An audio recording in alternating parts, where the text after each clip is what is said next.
This is Electric Universe Eyes, and today I'm going to narrate The Great Comet Venus by David Talbott, 1997. Section titled, Sweeping Away the Night.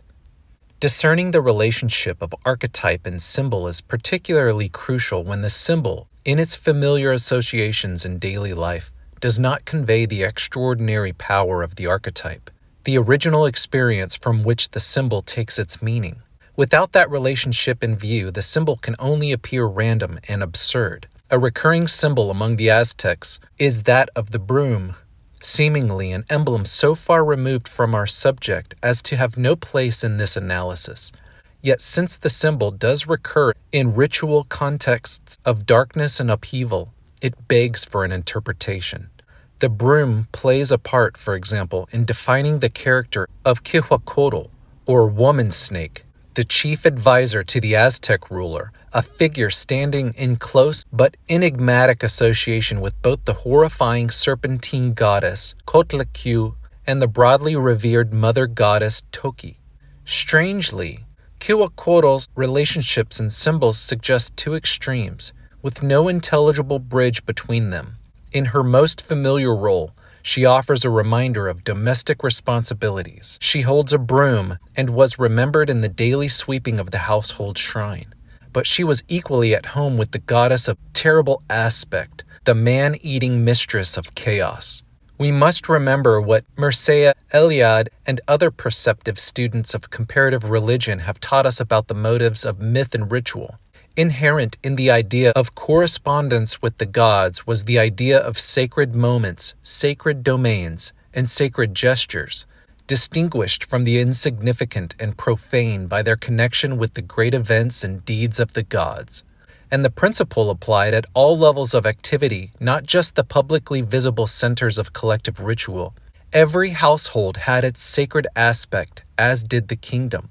Women had care of the household shrines, and the presentation of the little broom at birth signaled their sacred responsibility to keep the home zone well swept and so free from potentially dangerous contamination. Writes Inga Clendenin, in this single statement lies the key, the relationship of macrocosm and microcosm. Dangerous contamination operates at all levels and draws its meaning from the epoch of gods and heroes. It may be hard for many of us today to fully appreciate that the morning sweeping of the household shrine was a commemorative occasion, the sweeping away of the darkness. The disorder, the gathered dust and debris, received its ritual significance from the cosmic night, and this elementary symbolic relationship is the missing bridge between the domestic goddess and the all-devouring, raging hag with disheveled hair, rushing across the sky with broom in hand, pursuing the chaos hordes, sweeping away the celestial debris of the world-ending cataclysm. Every household was an extension of the sacred order defined in ancestral times. In each household was thus kept the sacred fire, symbol of the animating light of heaven, ritualistically extinguished at the end of every 52-year world cycle, then reignited with the dawn of the new cycle. Every 52 years, the household relived a cosmic disaster.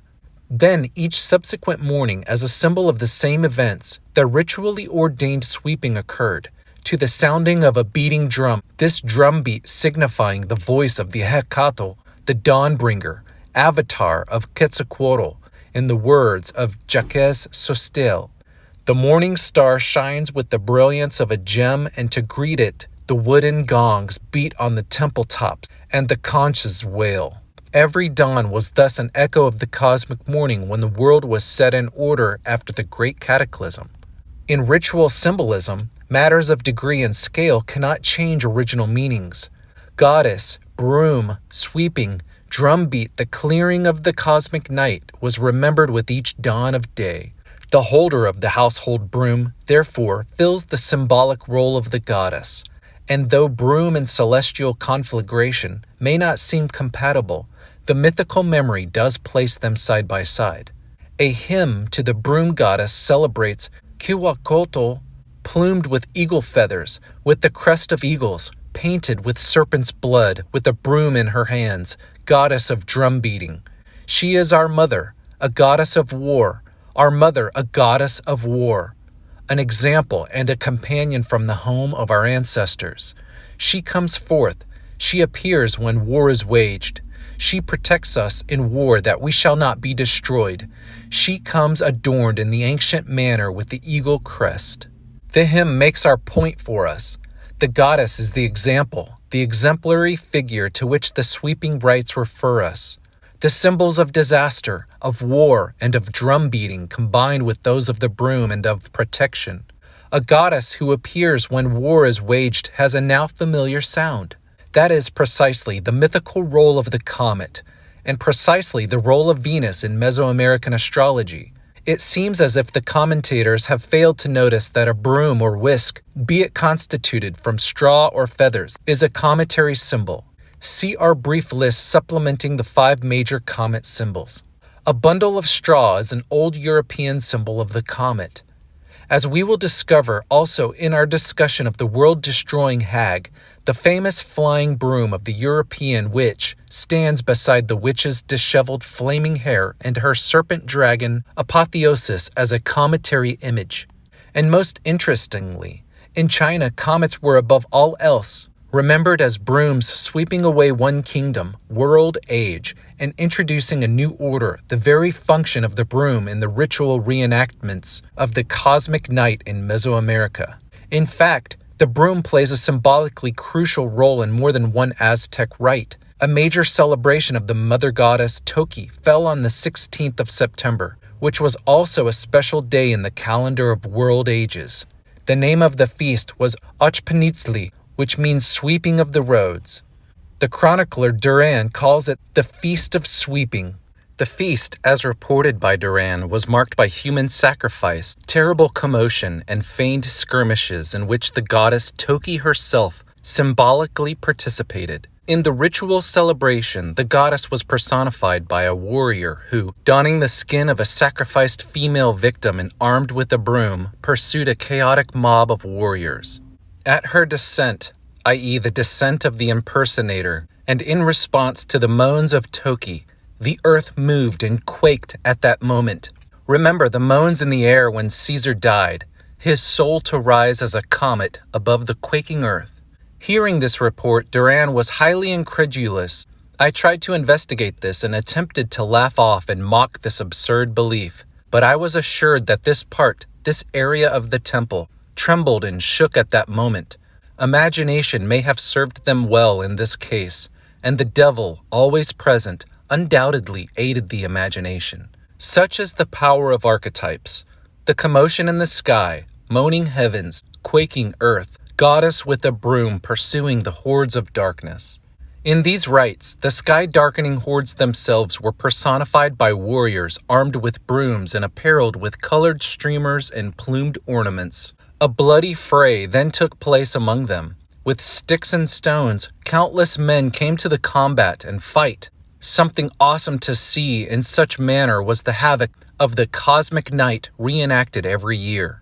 The harsh sounds, the great din of clashing arms, the comet-like brooms and streamers of the unleashed mobs themselves, a dramatic personification of the ancient rebel powers, all accented by hurled stones and debris.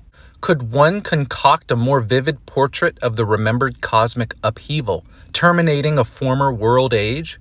A cometary disaster involving vast armies of swarming debris in the vicinity of Earth, pitted against the parent of comets, the dragon-like Venus, sweeping away the cosmic night, would provide us with a Velikovskian scenario par excellence. Inga Clendenin, in her book Aztecs, has given us an intensely dramatic account of the sweeping festival and its key ritual components, noting again and again the role of darkness and terror, and emphasizing the paradox of the domestic goddess hurled into a fray with the best warriors of the city. These men, who scorned to turn their back in battle, fled through the dark streets as Toki and her followers pursued them with brooms, the domestic female symbol par excellence. Speaking of the tireless cleansing of the human zone, but now sodden with human blood, it was Toki herself, in her paper regalia, and her great bannered headdress, and her symbolic broom. who inaugurated the ritual slaying of captives. Then she confronted the warrior mob again, driving them ahead of her with war cries and her broom, the hordes scattering as she chased them, until Toki was alone and victorious, having swept away the warriors of darkness, triumphant as the pitiless mistress of war, insatiable eater of men. The great sweeping festival, says Clendenin, was a brilliantly constructed horror event. In its abrupt changes of pace and its teasing of the imagination through the exploitation of darkness. Here we see the image of the woman's broom dipped into human blood and so become a weapon of terror, before which warriors famed for their courage were driven like leaves. A paradox indeed, the broom wielded as a weapon of terror, but let us be clear on this. As a broom, it instills no fear, but as an acknowledged hieroglyph for the comet, the terrifying weapon hurled against the rebels of the cosmic night, the paradox dissolves before our eyes. Durand tells us that on the day of the feast to Toki, the people swept their houses and pathways, guided by some ancient belief he is unable to illuminate. Significantly, community roads and highways were also swept on this day, according to Durand, particularly the road passing by the shrine to the goddess Toki. The feast itself, as we have noted, was called the Sweeping of the Roads, and this too is a key, for it enables us to complete the circle with respect to the sweeping rites. In Yvonne Vaux's book, Zinakenten, the author gives a poetic tale from the highlands of Chiapas concerning the planet Venus. It seems that the people remember Venus as a girl with a broom, for the folk tale describes the morning star, Venus, who is believed to have been a Chamula girl transformed into a sweeper of the path for the sun.